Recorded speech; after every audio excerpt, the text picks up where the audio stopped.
এক ঝাঁক পাখি আর এক রাশ ফুল নয়, নয় এ তো জীবনের হাসি গান মেলা। এ শুধু ভুলের পরে ফুলের পাহাড় গড়ে গড়ে তোলা স্বপ্নের ধ্যান ভেঙে ফেলা।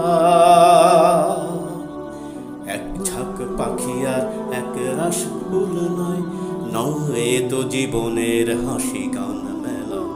এ শুধু ভুলের পরে ফুলের পাহাড় গড়ে গড়ে তোলা স্বপ্নের ধ্যান ভেঙে ফেলা। গান শুধু গান হলে লাভ কি, যদি মানুষের বিবেক আর চেতনায় আঘাত হানতে না পারে? এ তো শুধু স্থায়ীটাই শোনালাম, আরও প্রথম অন্তরা এবং দ্বিতীয় অন্তরা রয়ে গিয়েছে, যেটা আপনারা শুনতে পাবেন আহ্বান টিভি এবং মুসাফির টিভির পর্দায়। তাই এ গানটি ভারত উপমহাদেশের মাটিতে যেন পরশ পাথরের ন্যায়, যে গানের প্রতিটি কলিতে রয়েছে চমৎকার উপদেশের বাণী।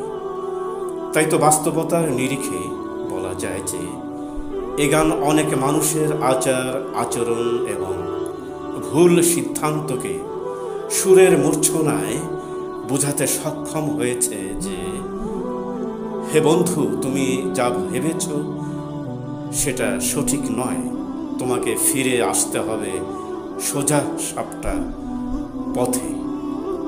তাই তো বলতে চাই, আজকে আবার জাহেলিয়াত আমাদের মাঝে মাথা চারা দিয়ে উঠেছে, সর্বত্র বয়ে চলেছে অপসংস্কৃতির করাল থাবা। তার বিরুদ্ধে এমন বিবেক নাড়া দেয়া গান এবং কবিতার আজ বড়ই প্রয়োজন। তাই মননশীল এবং রুচিশীল গান, কবিতা, আলোচনা এবং গল্প শুনতে এবং পেতে চোখ রাখুন আহ্বান টিভি আর মুসাফির টিভির পর্দায়। ভালো লাগলে লাইক, কমেন্টস, সাবস্ক্রাইব দিয়ে আমাদের সঙ্গেই থাকবেন, এই আশা ব্যক্ত রেখে বিদায় নিচ্ছি। আসসালামু আলাইকুম ওয়া রাহমাতুল্লাহ।